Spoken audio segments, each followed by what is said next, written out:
Bonjour à tous.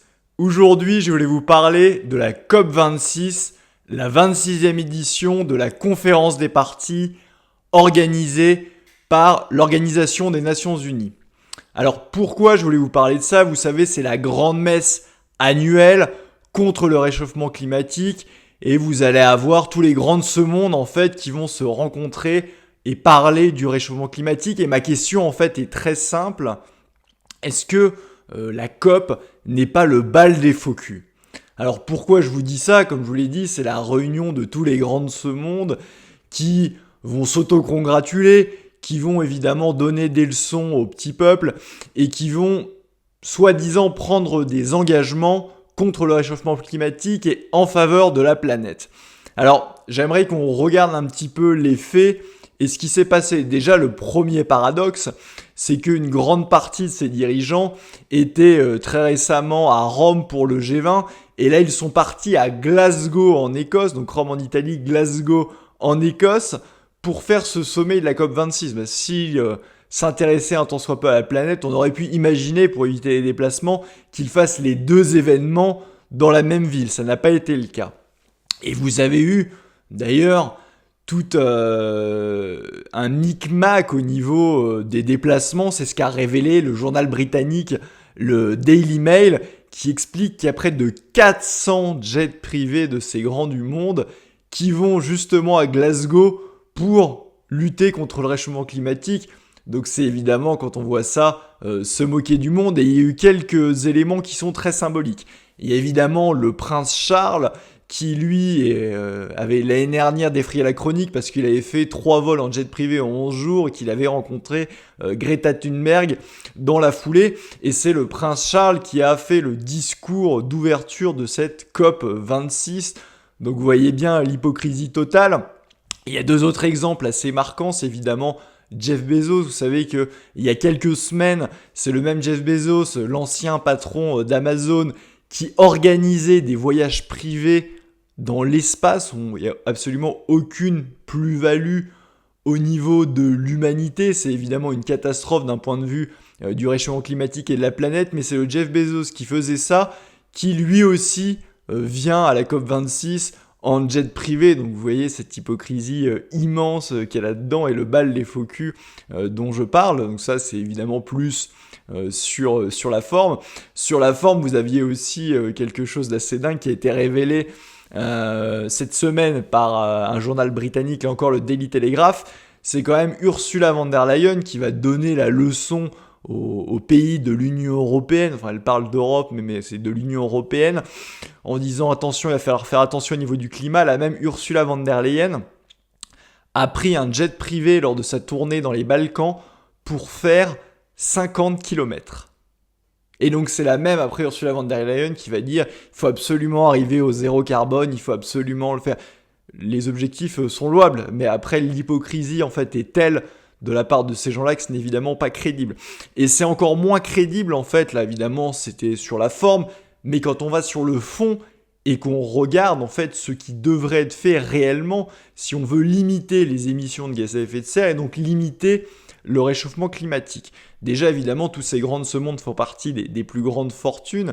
Il faut déjà savoir que vous avez les 10% les plus riches qui sont responsables de 50% des émissions des gaz à effet de serre. Forcément, quand vous faites des voyages tous les 4 matins en jet privé, ce n'est pas très très bon pour la planète et aussi dans les habitudes de consommation. Donc, ils sont très mal placés, là aussi, pour donner des leçons. Mais surtout, quand on regarde en fait le mix mondial des émissions de gaz à effet de serre, on voit que l'un des principaux postes, le premier c'est l'énergie, l'électricité, je reviendrai là-dessus, et quelque part ça dépend vraiment là du mix énergétique des différents pays, mais le deuxième poste, ce sont les transports. Alors bien évidemment, il y a les transports domestiques, tout n'est pas lié aux marchandises, mais il y a quand même une dimension qui est fondamentale et dont tous ces messieurs ne parlent absolument jamais, d'ailleurs dont parle très très peu aussi un parti comme Europe Écologie Les Verts, c'est évidemment la responsabilité écrasante du libre-échange.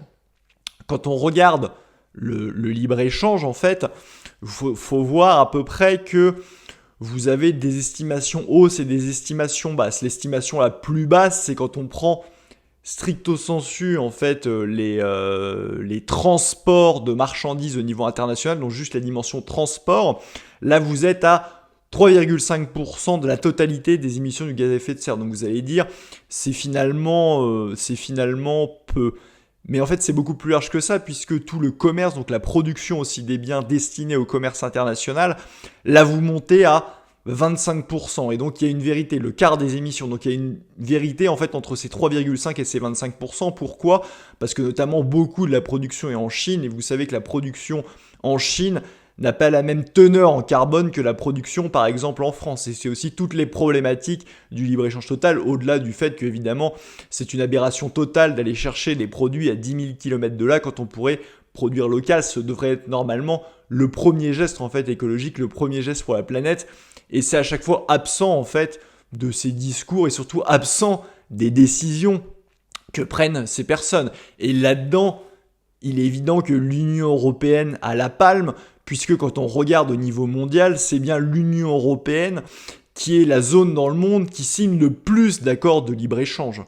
Donc voilà, Ursula von der Leyen qui va derrière donner des leçons dans des objectifs de neutralité carbone à horizon 2050, elle n'est pas crédible.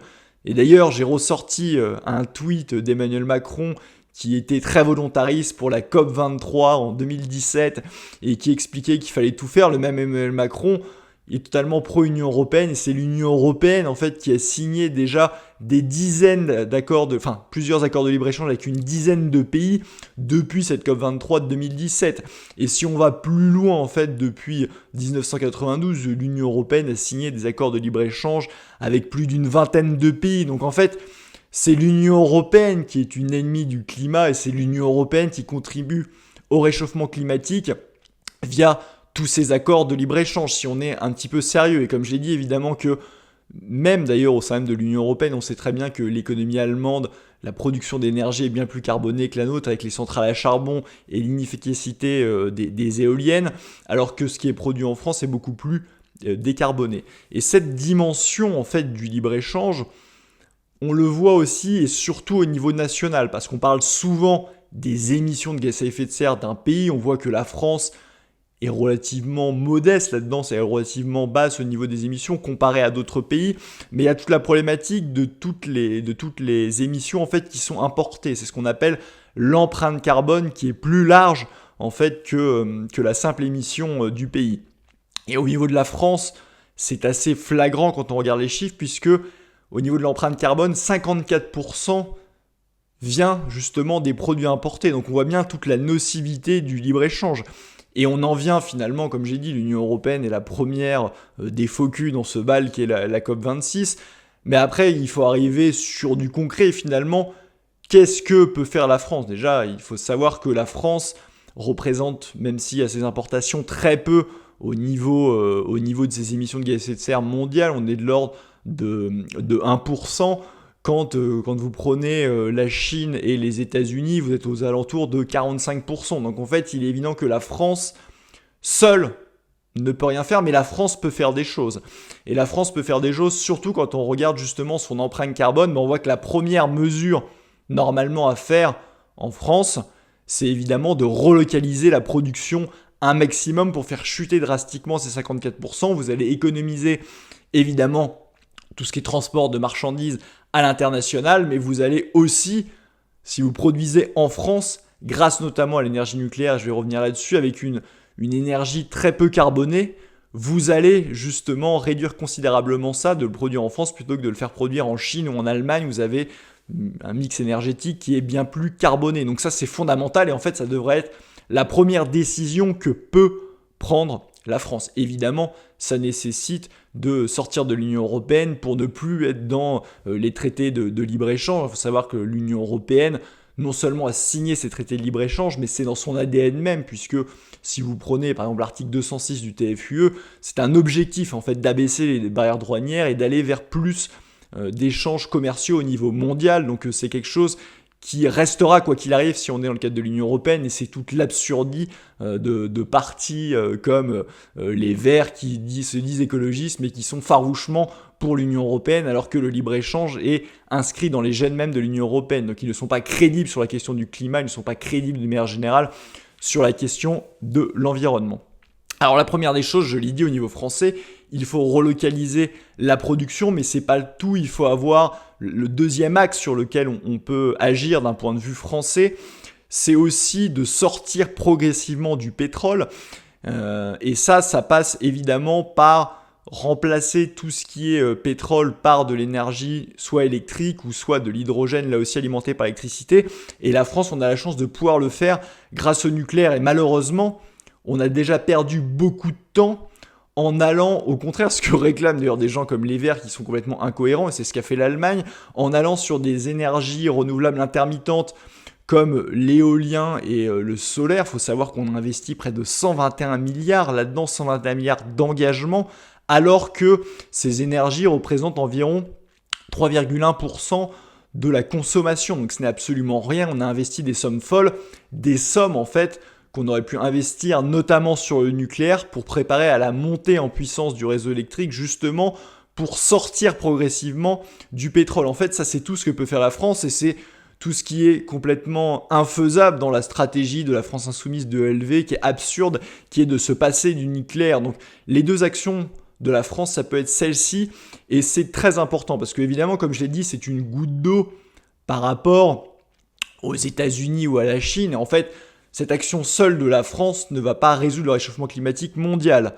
Néanmoins, si la France fait ça, déjà ça peut être un exemple, et la France peut être un exemple au niveau mondial pour les autres pays, ce qui aide à l'influence de la France et aussi à la bonne image en fait des produits français. On pourrait avoir justement cette image du fabriqué en France décarboné. Ça pourrait être un label, évidemment. Vous savez que les labels sont à l'heure actuelle donnés par l'Union européenne, mais quand on se débarrasse de l'Union européenne, on pourra se donner ce label de production française décarbonée. Et ça, c'est aussi très intéressant. C'est la France quelque part qui donne l'exemple au reste du monde, et c'est la France qui pourrait donner cet exemple et aider après des pays, notamment en ce qui concerne le nucléaire, pour aller sur cette voie-là. On a perdu beaucoup de temps à cause de l'Union européenne et de son obsession de libre-échange, de son obsession là aussi des énergies renouvelables avec les gros intérêts qu'il peut y avoir derrière. Mais sincèrement, justement, il y a quelque chose à faire au niveau français, et c'est là que toute la problématique du Frexit se pose. Il y a la possibilité de défendre l'écologie d'un point de vue raisonné et crédible, et ça se heurtera de toute façon à l'Union européenne, et c'est pour ça que Génération Frexit, par exemple, est crédible pour parler de ces choses-là, ce qui n'est pas le cas d'un parti comme EELV. En tout cas, j'espère que cette vidéo vous a plu. Je vous dis à très bientôt, et n'oubliez pas de mettre un pouce vers le haut. N'oubliez pas de vous abonner, c'est important, de même que de commenter. C'est important pour le référencement et pour faire grandir cette vidéo. Et si ce combat du Frexit et ce combat d'une écologie qui est rationnelle vous intéresse, je vous invite à adhérer à Génération Frexit. Vous avez le lien en description juste en bas.